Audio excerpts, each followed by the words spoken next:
show you how to do it. So basically, minimum amount of flux. Take a rag, wipe the excess off.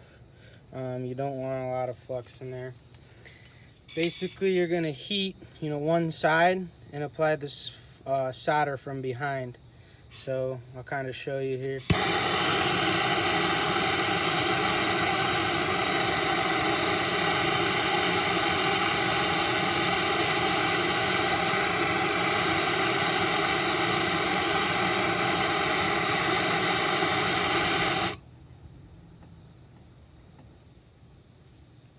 And that's it. You'll see the solder take on the outside.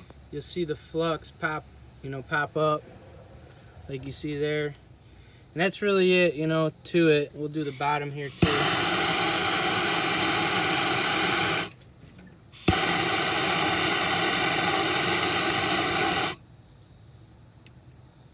Let the solder work for you. Let it take in there, and that's pretty much it.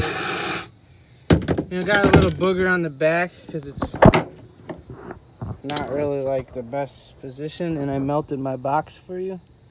So you're welcome, buddy. Melted the box for you. But you'll see, that's it. You could barely see the solder in there, and you could barely see it up there. That's all it takes. So that one's for you, buddy. Birthmark there.